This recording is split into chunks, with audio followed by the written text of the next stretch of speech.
Täältä Kotokurun kotipesiltä hirmu kuuman päivän kuhinaa. Yritin ottaa videopätkää, kun olin tuossa pesillä, mutta se on niin kuumaa tuolla se oleminen, että totesin, että parempi ehkä välillä käy vaihtamassa vähän vehkeitä, että on vähän tämmönen virkeämpi olo. Tästä varjosta kuvailen tää aidan läpi. Silloin kun satokausi on parhaimmillaan, niin silloin ei yleensä ole mitään ongelmia niin sanotusti vartijamehiläisten kanssa. Eli silloin mehiläisillä on ihan muuta puuhaa kuin ihmisen tsekkaaminen, että niitä ei juurikaan kiinnosta se, että missä ihmiset pyörii.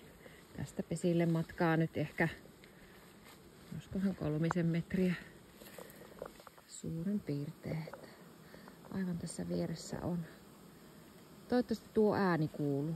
Täällä nimittäin surisee ja pörisee valtavasti. Ja lento on aika huimaa. Tuosta pienennän pikkusen. Eli nyt tuodaan tosi ahkerasti tänne mettä. Siitepölyä toki tietysti kanssa. Pesät on katsottu eilen. Ja kuumuus jatkuu nyt vielä tällä viikolla jonkun aikaa. Jää nähtäväksi nyt sitten, että tuonko tähän vesiastiaa johonkin tai vesiastioita, koska sitten kosteutta tarvitaan joka tapauksessa.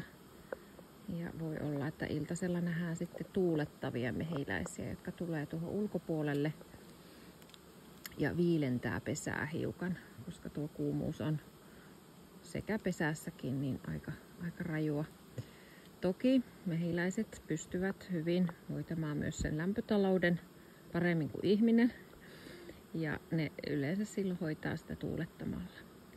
Joskus kesäisin, jos on oikein lämmin keli ollut pitkään, niin mä aamuisin otan kaivosta vettä ja ruiskuttelen nuo kaikki pesäpäälliset ja vierustat ja muut osat niin vedellä. Niin, että sinne sitten jää sitä vettä, mitä ne pystyy siitä ihan läheltä pesää hakemaan.